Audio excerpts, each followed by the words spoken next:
राजस्थान प्रदेश के अंदर आग लगी हुई है। हालात वहाँ पर दिन पे दिन बदतर होते जा रहे हैं। ऐसा लग रहा है कि मानो राजस्थान की जो सरकार है वो खुद सांप्रदायिकता बढ़ाने के लिए कदम उठा रही है।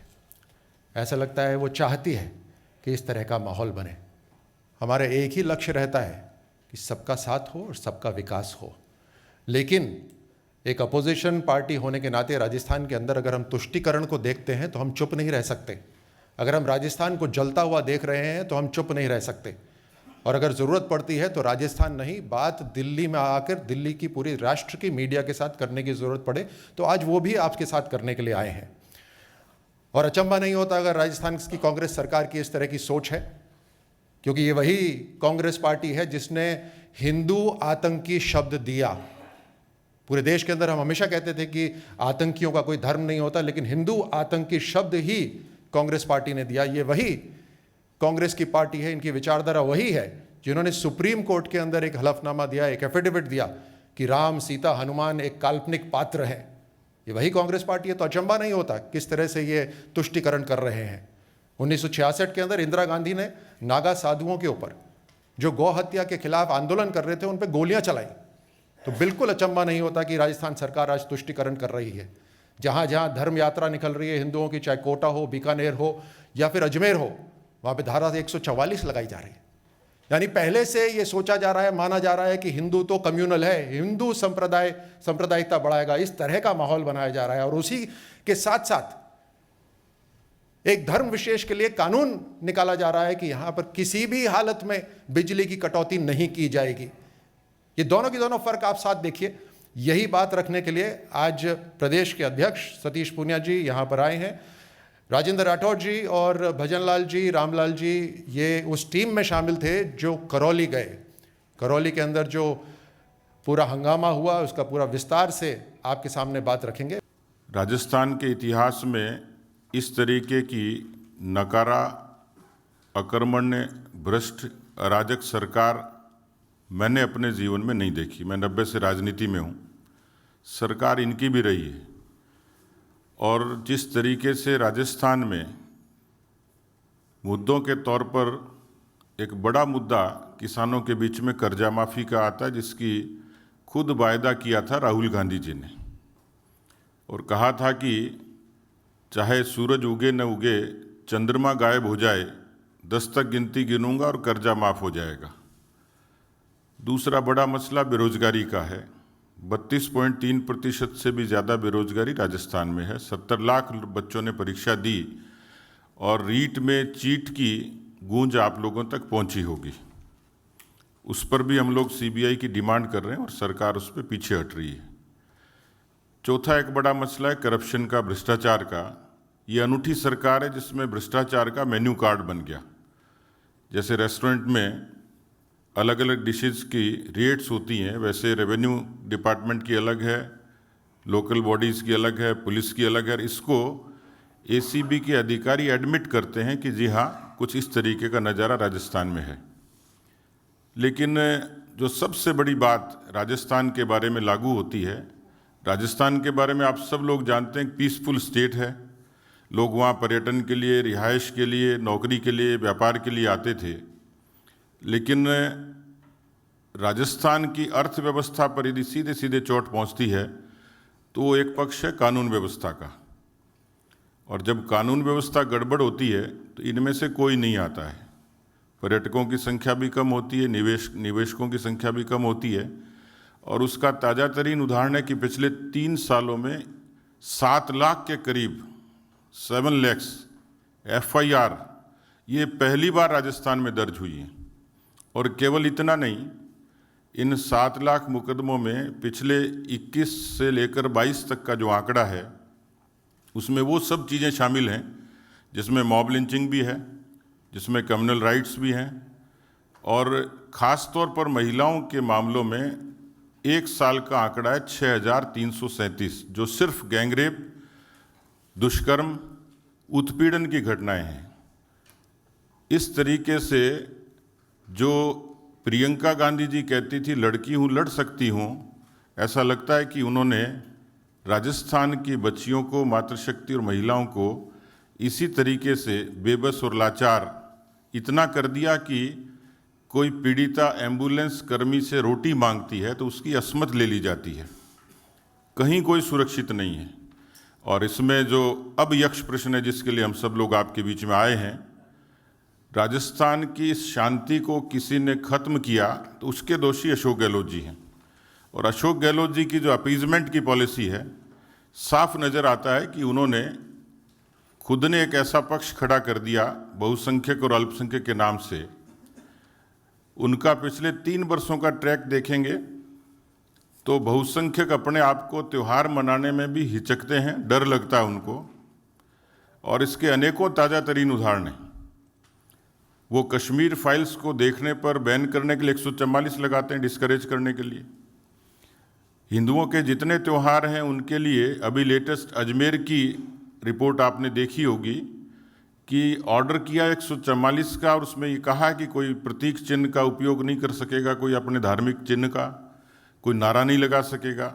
जबकि अच्छे से पता है कि 2 अप्रैल को जब भारतीय नववर्ष शुरू हुआ, नववर्ष होता है चैत्र में वर्ष प्रतिपदा पे, उस दिन पूरे देश और प्रदेश में बड़ी संख्या में और नववर्ष के जुलूस निकलते हैं, परंपरागत रूप से सैकड़ों वर्षों से निकलते रहे। इससे पहले की पृष्ठभूमि में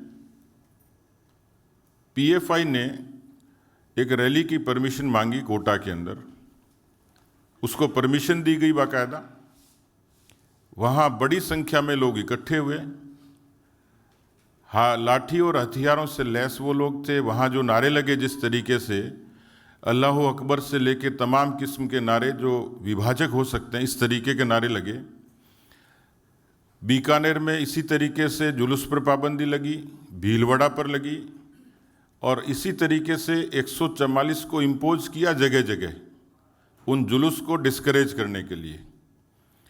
और जो करौली में हुआ वो अपने आप में बड़ा उदाहरण है। करौली के मामले में उसको जुलूस को परमिशन थी, परमिशन के बावजूद सीएलजी की मीटिंग हुई, जो दोषी थे वो सीएलजी की मीटिंग में मौजूद थे, और उसके बाद वहाँ जो घटना हुई वो सबके सामने है। उसके कुछ वीडियोज़ आपको दिखाएंगे। और मेरे साथ में हमारे वरिष्ठ नेता और उपनेता प्रतिपक्ष राजेंद्र राठौड़ जी उस डेलीगेशन में थे, 7 लोगों का, जिसमें हमारे सांसद और विधायक उपस्थित थे। उन्होंने एक पूरी रिपोर्ट मुझे दी है, उसके कुछ अंश आप लोगों के बीच में वो बयां करेंगे।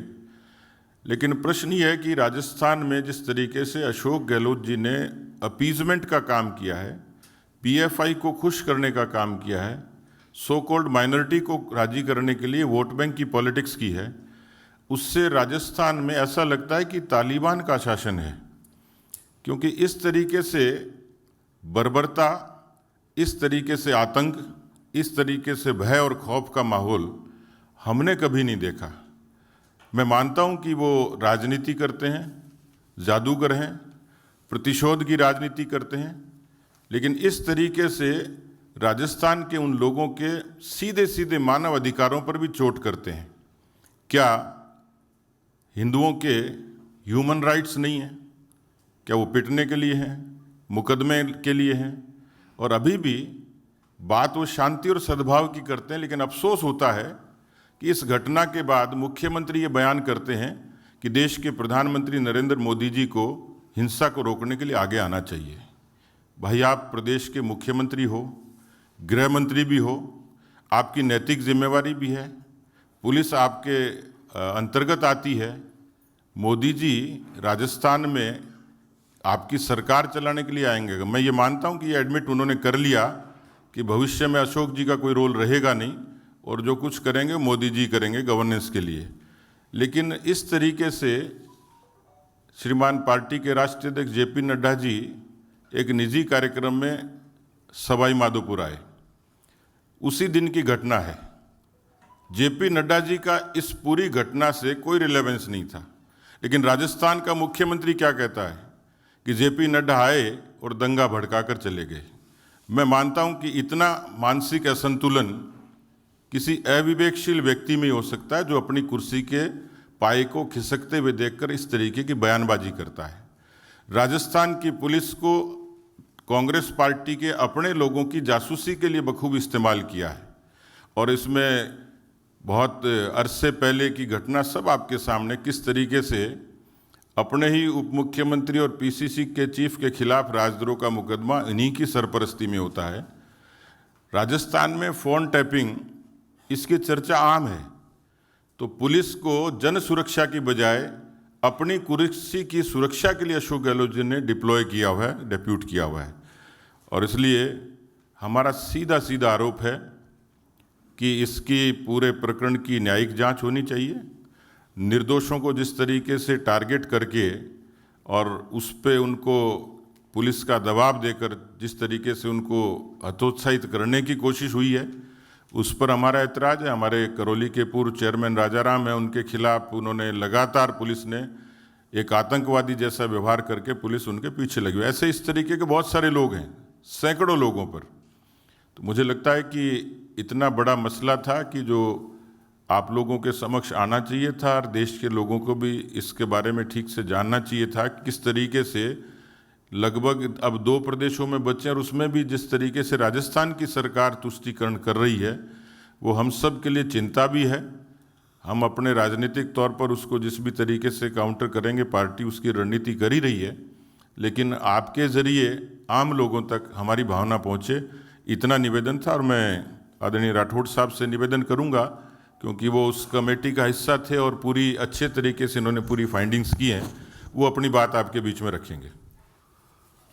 मित्रों, प्रदेश अध्यक्ष जी ने राजस्थान की कानून व्यवस्था की भयावह तस्वीर आपके सामने रखी। मैं मेरी बात प्रारंभ करूं, उससे पहले मैं चाहूँगा कि करौली, जहां आज 7वें दिन भी लगातार कर्फ्यू है, वहाँ जो घटना हुई, घटना को जब ये जुलूस प्रारंभ होगा उससे लेकर उपद्रव होने तक पुलिस के अधिकृत व्यक्ति ने उसको पूरा वीडियोग्राफी उसकी की।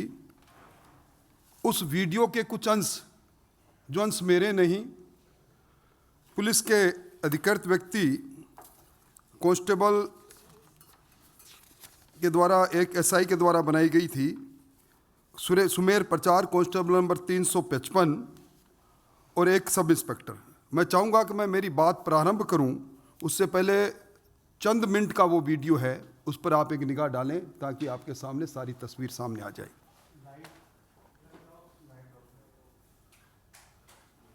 ये वो तस्वीर है जिसमें उपद्रव जब प्रारंभ होता है, शांतिपूर्वक जुलूस पर हमला होता है, हमलावरों के हाथ में आप लाठियां देखेंगे, पत्थर देखेंगे और बेबस पुलिस देखेंगे। पुलिस के कांस्टेबल आपको ये कहते नजर आएंगे कि अब आगे बढ़ो, बहुत हो गया, और एक भी व्यक्ति की गिरफ्तारी दंगाइयों की वहाँ नहीं होती है।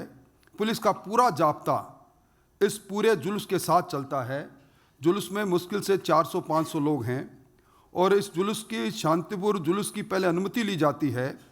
पूरे जिस मार्ग से जुलूस निकलता है उसकी रैकी होती है और उसके बाद एक जाब्ता के साथ, पुलिस के 2 दर्जन से ज़्यादा जवानों के साथ एसओची की अगुवाई के अंदर, थाना प्रभारी की अगुवाई में जुलूस निकलता है। अब जुलूस का मंजर क्या होता है, 5:15 पर उन पर जिस प्रकार हमला होता है, अचानक 1 दर्जन से ज़्यादा मकानों से पत्थरों की बौछार होती है और नीचे से पीछे से 150 लोग आकर उस जुलूस पर हमला करते हैं और नतीजा यह निकलता है कि लगभग 2 दर्जन लोग चोटिल होते हैं, लगभग 1 दर्जन से ज़्यादा दुकानें धू करके जला दी जाती है और लगभग 4 दर्जन मोटरसाइकिलों को जला दिया जाता है और उसके बाद वो हमलावर वहाँ से नदारद हो जाते हैं। और उसके बाद दूसरे दिन, अगले दिन जब पीस कमेटी की मीटिंग होती है तो जिनके चेहरे अभी आप देखोगे वो हमलावर सारे के सारे उस पीस कमेटी की बैठक में होते हैं। मैं इस वीडियो को प्रारंभ करूं उससे पहले मैं आपका ध्यान 1 अप्रैल को पीएफआई के प्रदेश अध्यक्ष मोहम्मद आसिफ ने एक मुख्यमंत्री जी को गृह मंत्री के रूप में एक पत्र लिखा और उसमें लिखा कि राजस्थान में 2 अप्रैल से लेकर 4 अप्रैल तक जहां विभिन्न शहरों के अंदर जुलूस निकाले जाएंगे नव वर्ष पर, वहाँ अशांति होगी। ये मैं पहले आपको अवगत करा रहा हूँ। और ये वही पीएफआई है जिसका जिक्र प्रदेश अध्यक्ष जी ने किया। कोटा के अंदर 17 फरवरी को पीएफआई के जिलाध्यक्ष साजिद खान एक दरख्वास्त पेश करते हैं जिला कलेक्टर को कि हम हिजाब रैली निकालना चाहते हैं। जिला कलेक्टर उस रैली की अनुमति के लिए मुख्य सचिव राजस्थान को फॉरवर्ड करते हैं, वहाँ से अनुमति आती है। तो कुल मिला के ये सुनियोजित हिंसा है। और इस हिंसा की पुष्टि गृह मंत्री के रूप में मुख्यमंत्री जी ये कहकर कहते हैं, आज तक जब जांच रिपोर्ट सामने आई नहीं, उससे पहले कहते हैं उत्तेजित नारे लगे थे, उसके कारण से इस जुलूस पर हमला हुआ। यानी दंगाइयों को क्लीन चिट देने का काम राज्य के गृह मंत्री के रूप में मुख्यमंत्री करते हैं। और फिर एक बात और कह देते हैं, कब भारतीय जनता पार्टी चुनावी मोड में आ गई और जिसका जिक्र इन्होंने कहा हमारे राष्ट्रीय अध्यक्ष जी के लिए कहते हैं कि आग लगाकर चले गए, और फिर कहते हैं अब ये दंगा होना आम बात होगी, तनाव होना आम बात होगी। यानी उनके इस बयान ने इस बात की पुष्टि कर दी कि ये बात यहीं नहीं रुकेगी। हम लोगों का एक दल 7 सदस्यीय दल, जिसमें हम 3 विधायक थे, मैं, मदन दिलावर, रामलाल जी शर्मा, और 3 सांसद थे, सुखवीर सिंह जौनपुरिया, मनोज राजौरिया और रंजीता कोहली जी। 2 अप्रैल की घटना पर हमने प्रशासन को अनुमति चाहिए, उन्होंने 5 अप्रैल को हमें अनुमति दी। और 5 अप्रैल को हम वहाँ उस जगह पर गए जहाँ सबसे पहले दुकानें जली। व्यापार मंडल का एक डेलीगेशन रोता हुआ हमें मिला। उन्होंने कहा हमारी दुकानें जली, हम दुकानों जलने पर एफआईआर दर्ज करवाना चाहते हैं। एफआईआर हाथ में लिए खड़े हैं। हम ये बता सकते हैं कि एफआईआर में हमारी दुकानें को लूटा किसने, पर पुलिस कोई कार्रवाई नहीं कर जाती। हमने वहाँ पूर्व विधायक और हमारे पंचायत राज संस्थाओं के प्रतिनिधि, नगर पालिका नगर परिषद के प्रतिनिधि और सारे सामाजिक संस्थाओं से बात की। हमें वहाँ जिला कलेक्टर और पूरे पुलिस प्रशासन से मिले। हम वहाँ उस स्थान पर भी गए जहाँ पर ये हमला हुआ था। हम उन लोगों से भी मिले जो चोटिल हुए, और उन लोगों ने जो सारी बातें बताई, उसमें बड़ी बात ये थी कि पुलिस की जो एफआईआर खुद की है, जो पहली एफआईआर नंबर 0131/2022 3 तारीख को दर्ज होती है 11:26 पर। ये एफआईआर मैं आपके अवलोकनार्थ आपको दूंगा, पर इस एफआईआर में मैं अंतिम पंक्ति पढ़ के सुनाऊंगा ताकि पता लग जाए कि हम पर आप राज्य के गृह मंत्री के रूप में मुख्यमंत्री जी कहते उत्तेजित नारे लगे। और उनके खुद के एसएचओ की ये पहली रिपोर्ट है। वो कह रहे हैं, उक्त जाब्ता बाइक रैली में शरीक लोग पर उक्त मस्जिद के आसपास मकान और दुकानों की छतों से अंधाधुंध पथराव करना शुरू हो गया, जिसमें रैली में शरीक लोगों में भगदड़ मच गई। तभी जिम वालों का मकान और जिम सेंटर तथा बांस की बलियों की दुकानों, मकानों व चूड़ी वालों की दुकानों से करीब 100-150 लोग हाथ में लाठी डंडा लेकर समूह के रूप में पूर्व सुनियोजित षड्यंत्र के तहत जुलूस पर जानलेवा हमला किया, जिसमें मन थाना अधिकारी सहित इतने लोग हम घायल हुए। खुद पुलिस के लोग घायल होते हैं, एक एफआईआर दर्ज नहीं। और ये सारा वीडियो इस बात को बताता है। हमने उनसे ये सवाल किया कि आपने अनुमति दी, और ये जो टनों पत्थर थे, ये पत्थर उन 3 मंजिली मकानों पर यकाएक कैसे पहुंच गए? पत्थर किलो हो सकता है, मन हो सकता है, जहाँ टनों हो वहाँ कैसे पहुंच गए? अचानक जो हमला हुआ, उस हमले के अंदर पुलिस को पहले चेतावनी दी। सीएलजी की मीटिंग 1 तारीख को होती है। वहाँ के पूर्व पार्षद और एक वहाँ के चेयरमैन के दत्तक पुत्र ये कहते हैं कि आपने जुलूस निकाला तो उसका खामियाना आपको भुगतना पड़ेगा। और सरकार पुलिस के अधिकारी के सामने चेतावनी देते हैं, पीएफआई के प्रदेश अध्यक्ष चेतावनी देते हैं। और उसके बाद ये सुनियोजित दंगा होता है। और सुनियोजित दंगा के अंदर पुलिस के कांस्टेबल भी घायल होते हैं, उनकी तरफ से भी कोई एफआईआर दर्ज नहीं की जाती। और मैं समझता हूँ कि जब ये हमला हुआ उससे पहले एक विशेष लोगों के ऑटो रिक्शा और दुकान पहले बंद हो जाती है। और हमने 4 वीडियो दिए उनको, जिन वीडियो में वो चेहरे, वो किरदार सामने आते हैं जिन्होंने ये सारा हमला किया। और हमारा तो आरोप है, ये पहली बार नहीं, इससे पहले की 3 घटनाओं का मैं जिक्र करके आपको वीडियो दिखाऊंगा। एक घटना हुई थी अप्रैल में 2021 में छबड़ावे में, धनबाद सर्किल पर 2 युवकों की चाकूबाजी और दुकानों में आगजनी। और एक घटना हुई उसके बाद जुलाई 2021 में झालावाड़ में, गंगधर, पेड़वा और भवानी मंडी में। और उसके बाद एक घटना हुई जयपुर में, संजीव प्रकाशन में, एक इस्लाम आतंकवाद के चैप्टर से नाराज होकर उन्होंने उस पर हमला किया। इंटेलिजेंस की रिपोर्ट ने कहा इन तीनों हमलों के पीछे संगठित गिरोह पीएफआई के हाथ होने से नकारा नहीं जा सकता। उसके बाद उसी संगठन को राज्य के मुख्यमंत्री कोटा के अंदर हिजाब रैली की अनुमति दे, इसका मतलब साफ है कि कहीं न कहीं अब राजस्थान एक ऐसे मुहाने पर खड़ा हो गया जिससे राजस्थान के अंदर अमन चैन समाप्त हो गया। और अब जिस बात का जिक्र आपने किया, एक तरफ राजस्थान जल रहा था, दूसरी तरफ इसी 1 अप्रैल को राजस्थान के ऊर्जा मंत्री के निर्देश पर एक और आदेश निकलता है कि रमजान के महीनों को देखते हुए, रमजान और नवरात्रा महीना साथ साथ चल रहा है, सिर्फ रमजान के महीनों को देखते हुए मुस्लिम बाहुल्य क्षेत्र में बिजली की कटौती नहीं की जाएगी। और दुर्भाग्य यह है, पहली बार राजस्थान के अंदर किसी सत्तारूढ़ दल ने किसी घटना को लेकर अपने पुलिस जाब्ता और प्रशासन पर विश्वास नहीं करते हुए, एक रफीक खान जी हैं वहाँ के आदर्श नगर के विधायक, उनके नेतृत्व में एक कमेटी बनाई, जिस तरह हमारी जांच कमेटी प्रदेश अध्यक्ष जी ने 7 लोगों की बनाई, उन्होंने 3 लोगों की बनाई। और उस कमेटी ने कहा कि उत्तेजित नारे लगे थे, इसके कारण से उत्तेजित होकर लोगों ने उस रैली पर हमला किया।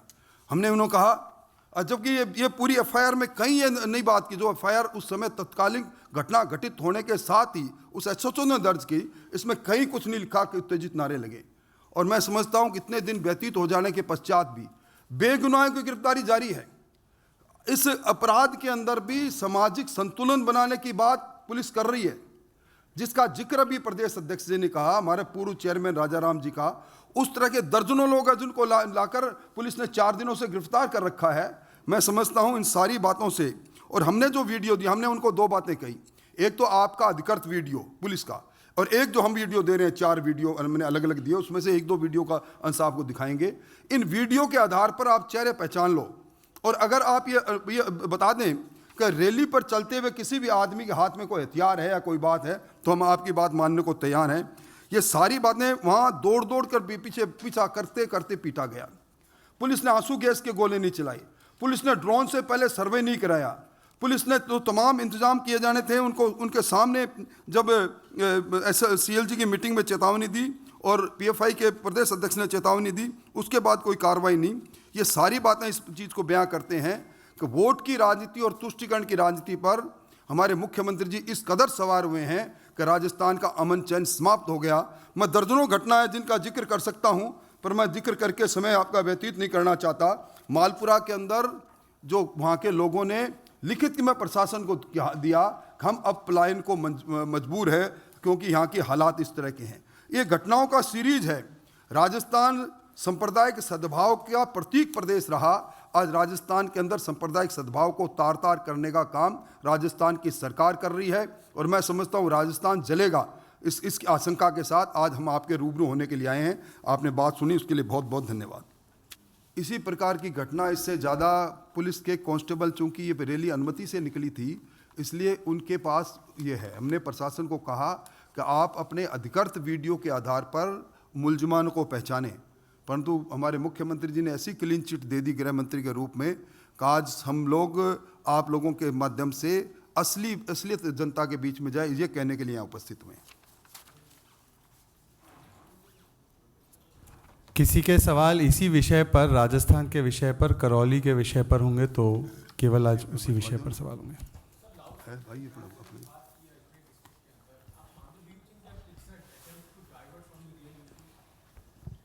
राजस्थान के अंदर विकास के नाम पर एक काम भी नहीं हुआ है। एक योजना भी राजस्थान सरकार की ऐसी नहीं है जो खुद की योजना हो। केंद्र सरकार की योजनाओं को हड़पने के लिए पूरा प्रोग्राम चल रहा है। तो निस्संदेह अब चुनाव जब सर के ऊपर आ गया है और एक भी काम नहीं हुआ, हर विधायक को अपने क्षेत्र के अंदर मुख्यमंत्री बनाया हुआ है, अपने अपने क्षेत्र में सारे मुख्यमंत्री बने बैठे हैं, और वहां पर पुलिस और प्रशासन उनके इशारे पे चल रहा है। यही कारण है कि पुलिस अपना काम नहीं कर पा रही। तो निसंदेह पूरा का पूरा ध्यान बांटना चाहते हैं, पोलराइजेशन करना चाहते हैं, अपने वोट बैंक को और साधना चाहते हैं। इसी कारण से तुष्टीकरण की राजनीति हो रही है।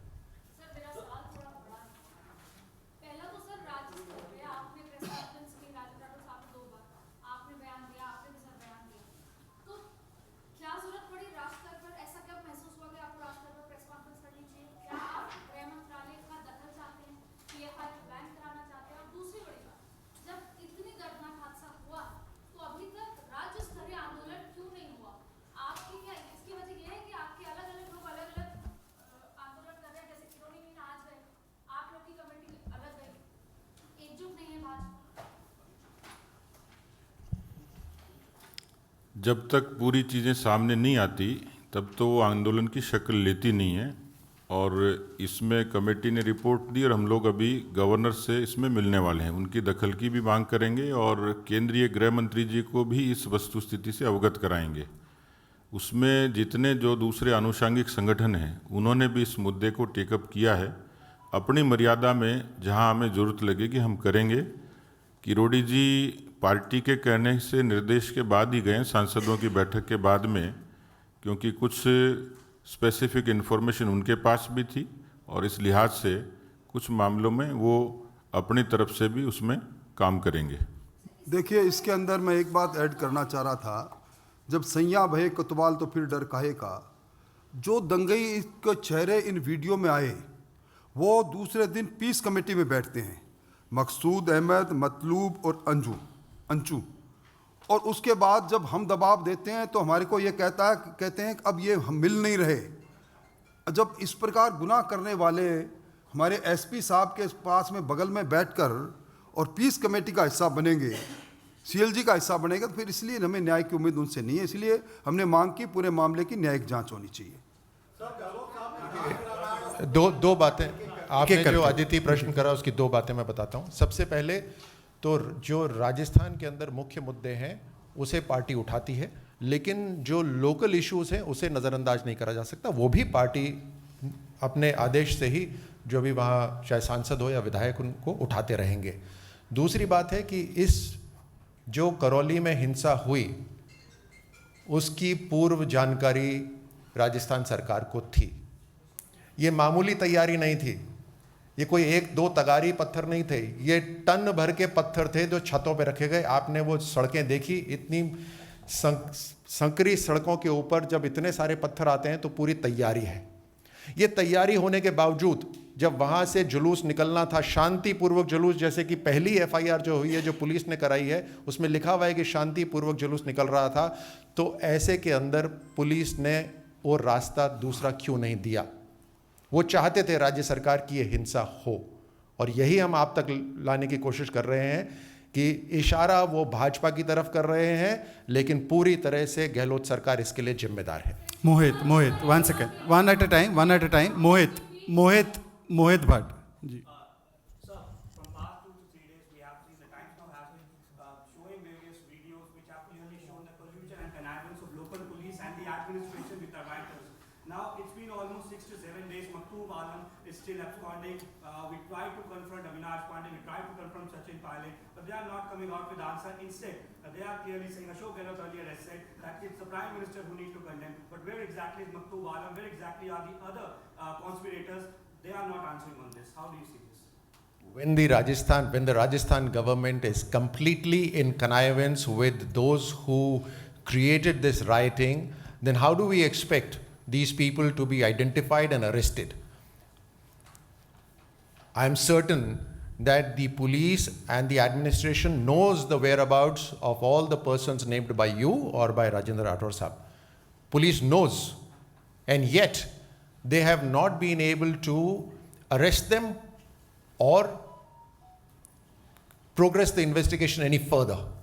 This is to suppress everything that is happening in Rajasthan, and more such rioting is likely to happen in Rajasthan. जी। सर, मेरा सवाल ये था कि सांप्रदायिक माहौल के बीच में गहलोत सरकार ने एक अनाउंसमेंट की है कि हम मंदिरों में रामायण और सुंदरकांड का पाठ कराएंगे। 900 चूहे खा के बिल्ली चली हज को, उन्हीं पर लागू होती है।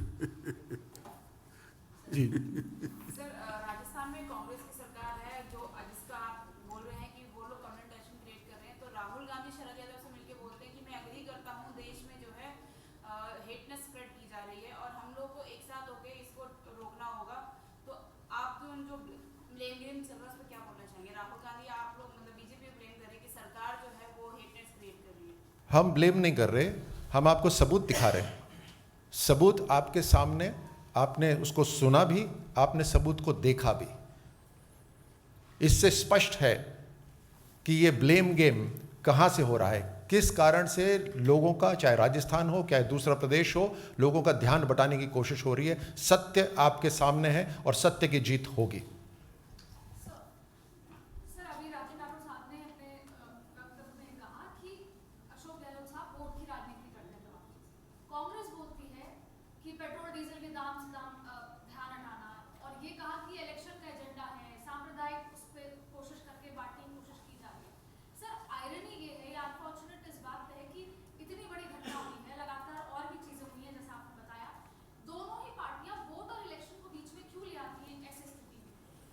देखिए सीधी सी बात यह है कि जो ड्रामा अभी राजस्थान की सरकार ने सड़कों पे करा महंगाई के ऊपर, सबसे पहले तो राजस्थान के अंदर डीजल और पेट्रोल की प्राइसेस कीमतें सबसे महंगी हैं।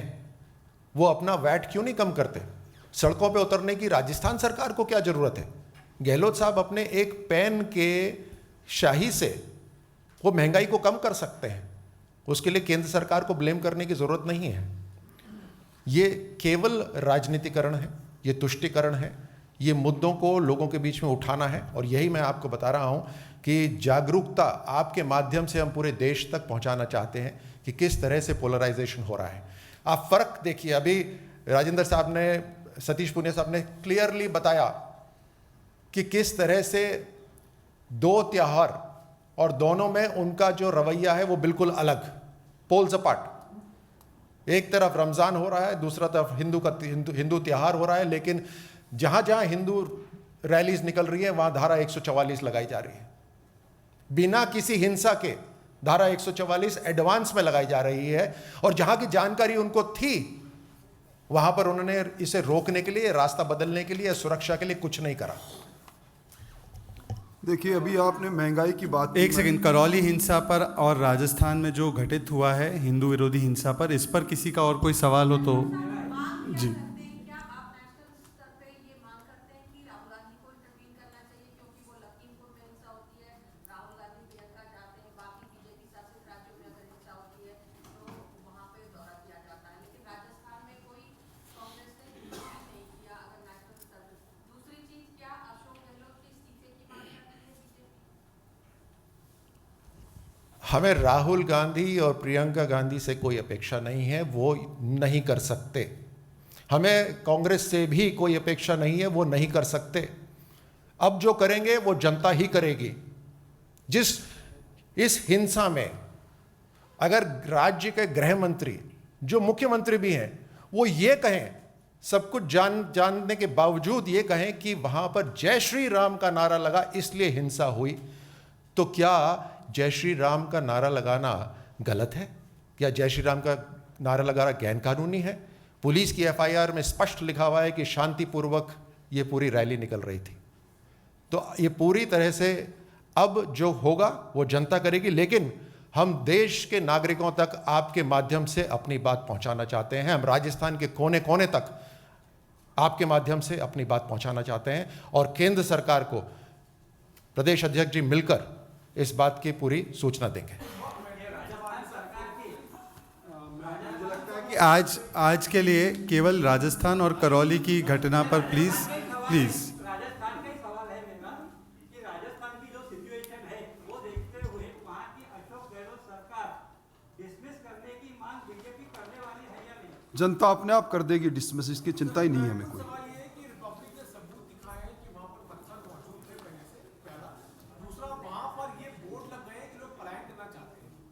निश्चित तौर पर मालपुरा के बाद करौली के अंदर बड़ी संख्या के अंदर लोगों ने पलायन करने की अपनी योजना बनानी प्रारंभ कर दी। ये राजस्थान के कई शहरों में इस प्रकार की घटना होगी तो इस प्रकार की बात होगी, और मैं समझता हूँ आपके हाथ में हमने एफआईआर दी है और ये हमारी जांच दल की रिपोर्ट दी है। एफआईआर को खुद पढ़ोगे, जो एसएचओ की है उसमें आपको पता लग जाएगा गुनाहगार कौन है और बेगुनाह कौन है। बहुत बहुत धन्यवाद।